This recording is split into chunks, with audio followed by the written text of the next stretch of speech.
La chose pour laquelle tu es vraiment destiné, ce sera la chose qui te créera le plus d'antagonisme lorsque, au fur et à mesure que tu te développeras. Lorsque tu es au milieu des gens, de tes amis ou de tes fréquentations, il y a une chose pour laquelle tu es en friction avec eux. Parfois tu la caches, mais si tu décides de vivre, parce qu'en fait au fond de toi, tu auras toujours un penchant particulier à toi, une tendance. Mais si lorsque tu décides d'exprimer cette tendance, cette nature profonde en toi, tu te retrouveras automatiquement en position antagoniste par rapport à beaucoup d'éléments de ton entourage. La chose pour laquelle les gens te...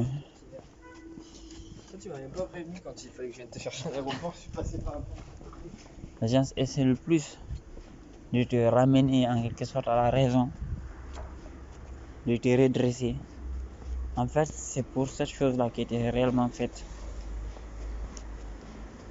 Et donc, la plupart d'entre nous, les gens réussissent. Parce que pour la plupart d'entre nous, on commence à l'exprimer normalement à partir de 2 ans.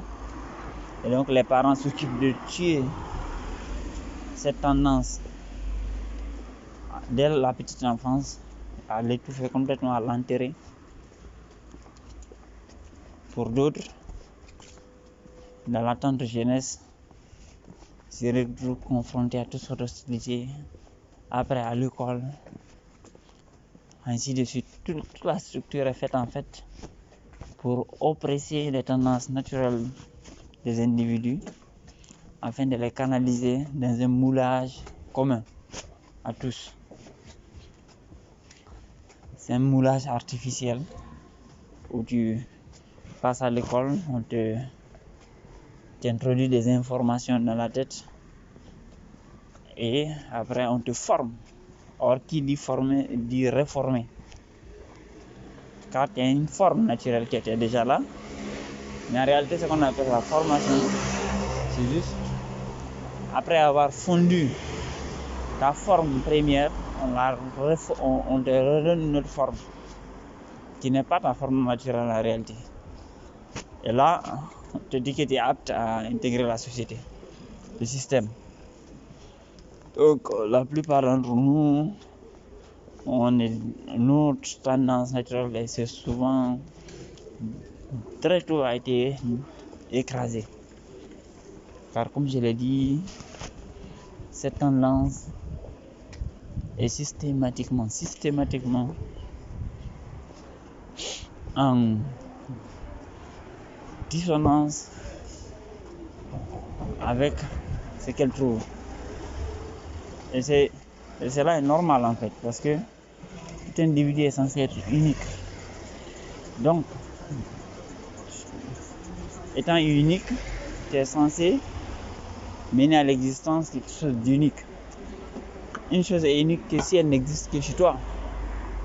Or, la société est structurellement modelée pour combattre tout ce qui est nouveau, tout ce qui sort de la norme. Mais lorsque l'individu exprime son unicité et s'y maintient, en fait, lorsque la société ou le système voit qu'il ne peut pas le vaincre, il cherche à l'intégrer et les normes évoluent. Tous les individus qui ont été à la base des normes dans lesquelles nous vivons actuellement ont été préalablement très très combattus, mais ils ont tenu bon et parfois n'ont pas vu leur victoire durant leur vie, mais leur idée a vaincu avec le temps. Et aujourd'hui, les normes qui existent aujourd'hui nous sont présentées comme si c'était des normes qui avaient existé de tout temps. Mais non. Par exemple, le droit des femmes n'existe pas plus, n'existe qu'il y a environ 50 ans.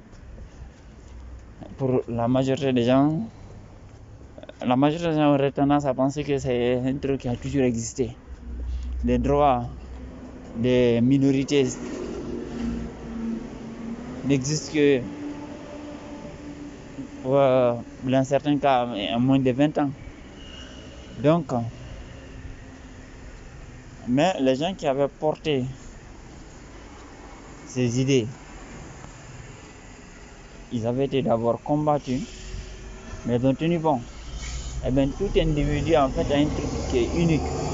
Mais qui dit unique, dit aussi excentrique, dit aussi particulier, différent.